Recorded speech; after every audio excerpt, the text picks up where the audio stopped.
What's going on, guys? My name is Oais Raza, and this is Crushing It, a podcast dedicated to inspiring young individuals to pursue their passion by showcasing other individuals who are doing exactly that. Again, I'm your host, Oais Raza, and today's guests are elite sweets, Amin Bahari and Timothy Cole. Thank you guys so much for being here. Thank you for having us. Yeah, of course. So before we get into everything, what's y'all's favorite food as a child, and is it still your favorite food? Man, you gave us a tough one.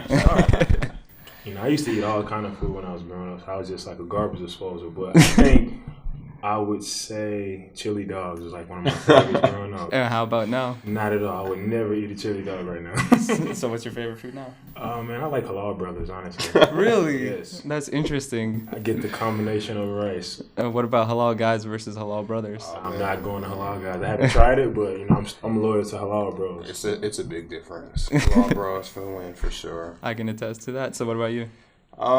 For me, man, favorite food. Mm-hmm. Man, like Tim said, I eat it all, man. There's no complaints with me.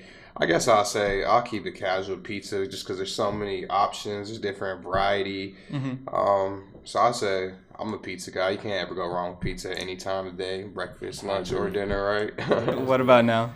Now, man, I'm on this like health wave a little bit. I try to be at least a little more health conscious. So I'm fascinated with new foods. I'm always trying something different.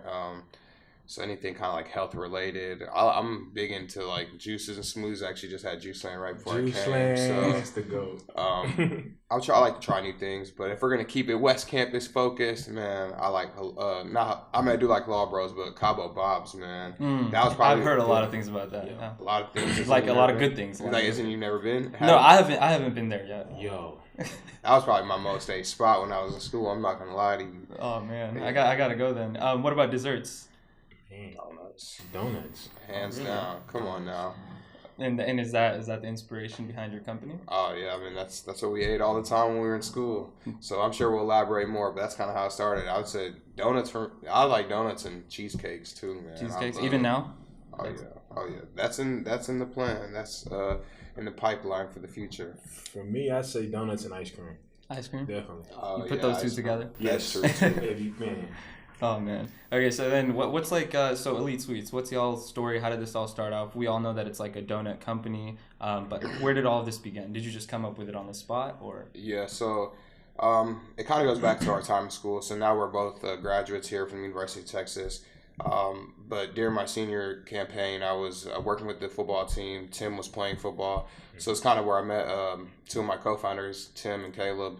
And during our time in football, we were always surrounded by the high-protein snacks. So we're talking the protein cookies, brownies, shakes, all of that. And like I said, in the evenings, we were always hanging out. So we were actually neighbors, too. And we were always hanging out, and we lived next to a local donut shop, and we found ourselves eating a lot of donuts. How often? Several times a week. I mean, at least like 3 times a week, pretty much. Oh wow! Every time we hung out, it was like after a while, like we'd have like hey, let's go get some snacks, either Cabos, and then we'll go walk to. It really depended on the time of the day. For us, it was like late night munchies. There was really nothing open. It was just either fast food or donuts. And I mean, we were on a college budget, so we kind of always went with the donuts just because it was cheaper and it always satisfied the sweet tooth. So that's kind of how it started. We were eating donuts and. We were hanging out, and one day we kind of just thought to ourselves, like, what if this was protein packed, or if this was healthy, we wouldn't feel so bad eating it because we eat it all the time.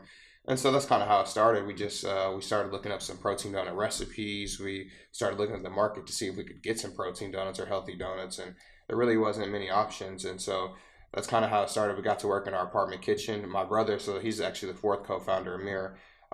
He got to work in the kitchen. He was the one playing with ingredients, and I'll tell you, he had no culinary background, no kind of expertise in any of that, and he just got to work, started playing with it, and he came up with the donut that we were proud of at the time.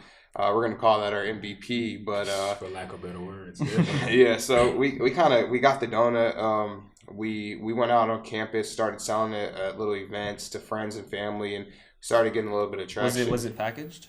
Like when you were still selling it? It was packaged. It wasn't a very good package. It was like it was almost like a foil. Yeah, you couldn't even see the product. So it's like literally we're just selling you something and you better hope there's a donut. But it was one of those things. Yeah, the packaging and all that. I mean, it was all rough. I mean, we were just trying to get started and really just test it. And so we started selling on campus and around town at just local events, gyms. And we started getting a little bit of traction. So we were like, okay, well, maybe this is a thing. And so that's when we started to take things a little bit more serious, and we recruited a product development team. So we actually recruited 2 guys here at the University of Texas. They were pharmacy students. Kind of told them our needs, some of our nutritional requirements, our values with the donuts. So diabetes is something that runs in my family, so we kind of wanted something that was naturally sweetened, low in sugar, something that simply my mother and grandmother could enjoy. The keto diet's a real big thing right now. One of our product developers is on keto, so we wanted to make something that was keto friendly. He also suffered from celiac disease, so we went gluten free.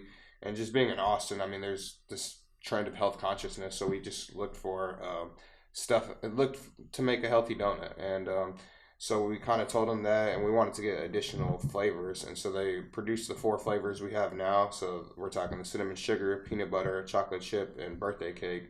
And from there, we've been looking to grow our business, and we've just been selling those ever since. Okay, so let's backtrack a little bit. Yeah. When you guys were starting this off, right? Yeah. What did that conversation look like? What did Amin come up to you and say, hey, let's just like start this protein donut? Like, run me through that conversation. So pretty much, Amin didn't tell you that I was starting my master's program in advertising at UT, and so after the football season, me and him got real close. So I was just, just a friend coming over, watching the process, happen. And after trying the donuts, maybe like it's probably my 3rd time trying the donut at this point, and I was like, you know what? Like, I love to join in on this and like get this thing really going together. And so Amin just kept coming to me with like just different opportunities, like in terms of like, he's like, hey, there's this entrepreneurship pitch competition. You want to join that? I was like, I've never done a pitch. I would love to. So I just kind of like started slowly doing like my role, like, slowly doing things with, Amin and Amir. And then basically I kind of just, kind of just like eased into it. Yeah, okay, it was like a natural process per se, getting to know each other. You stepped out of your comfort zone as well. Definitely. Okay. I took a risk at that point. I was figuring out, what I wanted to do in terms of, graduation, just talking with him, seeing his hustler mindset. He's always like trying to like elevate. We'd always have these conversations, like things about that. And I was like, you know what? Step out your comfort zone. Like, let's do this. Okay, awesome. So then how did you guys like, for example, what was y'all's like plan before Elite Suites for like after college? Then like you guys can both answer that. Man, honestly, I was gonna graduate with a corporate communications degree, and I didn't. I kind of wanted to work for an advertising agency at first. Mm-hmm. But that kind of postponed once I got into grad school, and then postponed again once I joined with Elite Suites. Okay. And what about you, Amin? I would say, like most students, I mean, the idea was get a job, make good money, and be happy with that. But growing up, I actually worked a couple of part-time jobs. I would say almost full-time hours. And one thing I really learned about that is that I hate working, and not just working, but working for others. And that was one of the things that I learned about myself, that I was like, I don't want to do a 9 to 5. I don't want to do a 40-hour work week like everyone else. That didn't really satisfy me. But then during college, I kind of figured out what it was that I was passionate about and what I really enjoyed doing. And coaching was actually one of the things. So that's kind of why I was working with the UT football team. I was looking to get into coaching post-graduation. I was looking to become a graduate student and all that. And what really changed my mind is back that season, our head coach, he actually got fired. And what really opened my eyes was that there's no stability in coaching, and that, I mean, you can be gone at any moment. And I'm like, is that really what I want, to have no stability, maybe have to move from here to here? And not only that, you work so hard to get to the top, and nothing's guaranteed. I mean, it can go away so quickly. So looking at that, it really opened my eyes to the whole coaching scene, perspective. And I was trying to figure out what I was going to do next. And I was really, at the time, I was just trying to figure out what it was I wanted to do. And then, I mean, we really kind of started off small, and I've always been interested in entrepreneurship, but I always thought it was something that you needed a lot of money to do.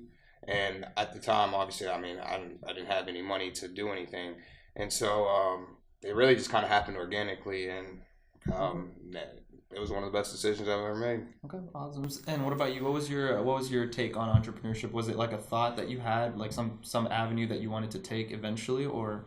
It was, I would say, I kind of had it in the back of my mind because my mom's an entrepreneur. She runs her own business. My older brother ran his own business, a fitness company.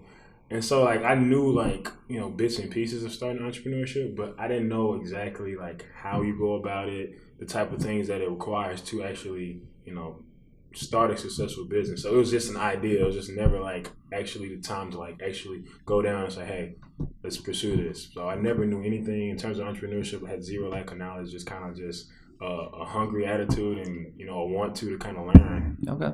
Nice. So let's fast forward a little bit. Once you started off this company and started taking off, and we all heard about your amazing WeWork Performance. So how was that? When you got there, what was it like? What was the atmosphere like? Run us through like what it felt to be there. Man, it felt like just picture everyone's like Forbes 30 under 30 at this point. And me and Amin are pretty much, we're 23. I'm getting ready to graduate. He just graduated. So it's like, we're so underqualified for this competition, like in general. But, being around, just starting to learn, just hanging out with Amin, we kind of say like, hey man, we're here for a reason. Let's pretty much use our skills. Like we have skill sets, we have confidence, we believe in our product. So let's just go out there and really just, showcase our best selves and show really what this, this brand could be. Mm-hmm. And I think that's what, shined the most in terms of what caught people's attention. It's like, who are these guys right here? The guys got a lot of moxie. Mm-hmm. And you were the one that ended up actually pitching on stage, right? Yeah. And how was that? Were you nervous? I tell the guys I really wasn't, and it's not. No, I mean I truly wasn't. It was one of those things. You think you're going to be nervous going into it, but honestly, it's one of those. I'm here for a reason, and it's kind of like live in the moment. I knew for me, I had one opportunity to kind of shine and bring success to my business. So I was like, it's one of those things you just got to capitalize on, and just like being in the game, it was like I knew I had one job, and my job was to go out there and compete. So. That's kind of what I did, and I just kind of want to give my team like the best opportunity to win. So I prepared well for it, and I was confident going in. So did you you were basically absorbing the moment and just going out there? No, yeah. For me, so at the time I was working a full-time job, and then we got the call that we were going to have the opportunity to compete. So at that point, I actually I quit my job once I got the call. As soon as I heard that we had a chance, I was like, man, I got one chance to make this right. I was like, this is one chance to live out my dreams. I was like, screw everything else, you know what I mean? What did that phone call sound like? What? Like when you just called them up and said? No, well, I mean, I went to work the next day, and then I was like, here's my equipment, here's my laptop, take everything. I was like, I have this opportunity, and I'm gonna take advantage of it. He called me though. Yeah, I mean, it was a weekend when I got the call, so I didn't directly call. He was like, Tim, he was like, we just got a call, we just got an email saying we're finalists for the WeWork Creator Awards. He's like, bro, I'm about to go quit my job this week. Yeah. And I was like, say less. He's like, I'm coming back to Austin right now. Let's get to work. Oh, man. So that's pretty much the conversation. That's the dream then. So you did take the plunge then, right? Yeah. Yeah. So there are a lot of people that are watching this podcast that are literally, I always like to say it's like this imaginary cliff, right? Yeah. And they're just standing on the edge trying to get their idea out, but they always just stop because it looks really dangerous. Yeah. So what advice do you have for them, to take that plunge? I would say, for me, it's something you got to kind of assess your risk. How risk tolerant are you? Is this something that if everything fails that you can still bounce back from and be okay? And I mean, for me, I'm young. A job is, it's a job. I can get another one. You know what I mean? So it was just one of those things. I don't have any children or anything I have to take care of. So I was like, can I go all in, fail, and still be okay and bounce back? And I mean, I assessed it, and I was like, there's nothing else I'd rather do. So for me, it's just one of those things. You really got to be passionate about it, enjoy what you're doing, and know if you're risk tolerant or not, if this is something that you can do. And how did you assess your risk tolerance? For me, man, I live a very minimalist lifestyle. I cut all my expenses because being in a startup, you're not getting paid. I mean, especially for the first year or so. I mean, it's gonna take a while till you can get some money. So for me, I just live a minimalist lifestyle. Cut out any kind of extra things and just really focused on doing what I love. And what about you? What would you say? I would say, man, honestly, find what you're passionate about. Find your support system, because that's what you're gonna have to rely on in this entrepreneurship space. For me, what was the deciding factor to just go ahead and take this leap? Honestly, was because life's too short. You want to be, at the end of the day, you want to be able to tell your kids hey, this is my dream. I actually accomplished that, and that's what people kind of look up to. So I was like, what are you gonna tell your kids 15 years from now. So that's kind of really, was my deciding factor, just to like go all in. Kind of like inspire your children by like your own stories. Definitely. Well. You want to be, you want to say, hey, I'm 24 now, so 34-year-old Tim can be like, you know what, like I'm sitting in a position where like, oh, I remember when I was 24 and I took that leap. You know what I'm saying? Yeah, I see want what to you be mean. in a space where you're like, where you hate your job, where you hate your life, because I feel like if you're at that point where you hate anything you're doing, stop what you're doing right now and like, reassess yourself. Like, we don't have time for negative energy in this world, and it's, you got 24 hours every day. What are you going to do? Invest in that time and like doing the things that is going to make you happy at the end of the day. So a big thing about like entrepreneurship is that, a lot of people don't see the behind the scenes, what you're actually going through versus like, all of the articles and like the glamour that comes with entrepreneurship. Like, for example, before this interview, I went to like Google, typed in elite suites, Amin Bahari. Like, I know you guys a little bit better than like, just someone else that's perceiving from the outside. Mm-hmm. So what they'll probably see is just, wow, these guys are like massively successful and they just got here automatically and they have so much press. But you and I both know that in the community, you go through a lot of things that a lot of people don't see. So talk about that. What have you guys gone through that most people don't see behind the scenes? A lot of people don't see that, the sleepless nights we take, the many hours we put in sitting in the office until like 2 or 3 in the morning trying to figure out, what's the best way to kind of, find our target audience, what's the best way to, increase our sales, and how are we going to grow from this month to this month, So there's a lot of different, times where we could go, to a party, or we could go, just, go to sleep early. But, it's like that moment, like we're the company. So it's like however many hours we put in, that's going to be the, success we're going to see, later on in the company. So it's just like a lot of people don't see that what we actually do on a daily basis of actually just, on the computer, sitting down, really just, figuring things out, flushing things out. And what does a typical day look like for you? Honestly, I might get up like 8 o'clock in the morning. I'll set figure out in terms of content, like what are we going to do for social media, answer emails. Amin could probably tell you a little bit of his side, what he does, but it's just constantly trying to reach out and connect with other companies that are kind of like-minded with us, that align with our brand. Just kind of building a whole community of people who want to grow in terms of redefining, being innovative in like the food space, being innovative in any space they choose to, but just aligning ourselves with other passionate companies, learning from those people. It's a constant every day. It's pretty different, Okay, so and let's switch gears a little bit because we haven't gotten into like the product line itself. And I'm a personal fan. I think I tried your donuts at the Longhorn Startup Lab demo. Actually, yeah. I like the birthday cake one. Okay. So run us through like each one and what the thought process was behind creating each donut. Yeah, so like I mentioned before, we want to create like a healthy donut, a protein-packed donut that was kind of inclusive of everyone. We are working on vegan options stuff because you definitely see that.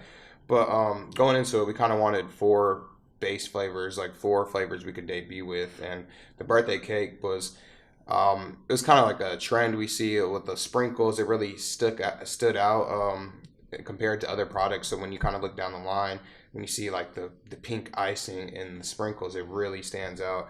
And it's something that can be celebratory. So whether it's a birthday or however you're feeling, it's just a way to kind of enjoy it and indulge in something sweet, guilt-free. The cinnamon sugar, I was looking at some like just traditional donuts, and I mean cinnamon sugar was like a big one. I've had that many times growing up. I'm sure everyone has, and it was just one of those kind of appealing ones. I was like, all right, well, when people think of donuts, they want, even though they're healthy, they still want something that they can feel like they're eating kind of a regular donut. You know what I mean? A real donut. And cinnamon sugar was just one of those flavors. And then the peanut butter, well, man, I just love peanut butter. That's your favorite, isn't it? I love peanut butter. What about you, Tim? I like cinnamon sugar or chocolate chip, honestly. Those are my like two favorites. So when he decided to bring up the peanut butter one, were you against it? I wasn't against it. I didn't try it at first. I was like, some people like peanut butter. I don't. So I'm guessing there were a lot of trial and errors with each donut, right? So I'm guessing you didn't try any of the peanut butters then. I tried a couple of them. It's like, okay, I'm just not a fan of peanut butter, but definitely it's a great flavor. And after I tried it, like maybe like the third time, I think it might be the third batch we had, like reconfigured something we did in the recipe, and I was like, man, this is the one. This is the one. So. Okay. And besides, so there's peanut butter, cinnamon sugar, birthday cake, and what's like the last one? Chocolate chip. Chocolate chip. Okay. And was that like the last one you created, or was that like in what number was that in terms of creating the products? They all came together. They all came together. Yeah. So it was one of those things. We had our original chocolate that we created ourselves, and the product developers we rolled out 4 to debut with, so they kind of all came together at one time. Okay, and so that being said, what's next for like Elite Sweets then? So naturally, the next step would be donut holes. So our plan is kind of expand into donut holes. Mm-hmm. We also obviously want to offer more flavors, so seasonal options. Tim mentioned before that we want to do consumer entry, so kind of get some feedback from our consumers, see what they want to have, and then we'll kind of decide amongst ourselves to select one of the popular flavors. Mm-hmm. But we have a couple of things down the line, like we were tweaking a pumpkin spice recipe that we had, so like a seasonal pumpkin spice for the fall. We have a red velvet we want to release pretty soon. What was the inspiration? I'm just curious about the pumpkin spice. What was the inspiration? We just want to do seasonal flavors. Oh, seasonal. Okay, yeah, okay. and it was That just makes one of sense. those. Coming, that's like It's a big seller. Pumpkin spice. It kind of falls in line with those. Something to look forward to and something to kind of get people excited about. Mm-hmm. So that was kind of like the inspiration behind that. And then, like I said before, being Elite Sweets, we want to expand our product line beyond donuts. We want to go into like protein cookies, protein brownies. I mentioned like cheesecakes.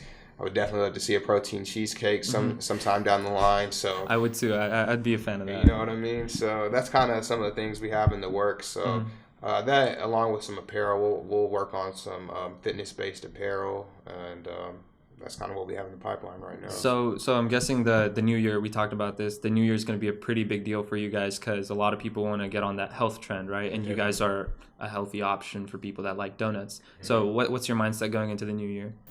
Man, just growing more and just how can we, be better than we were in 2018. 2018 was a good year for us, a lot of learning, but 2019 is where we really put the, foot to the gas and just really just go all in. Okay. And where can they find you to help you out with this new year? You can check us out at elitedonut.com. Right here. Check us out at elitedonut.com. Follow us on Instagram at elite.sweets, Facebook at The Elite Sweet.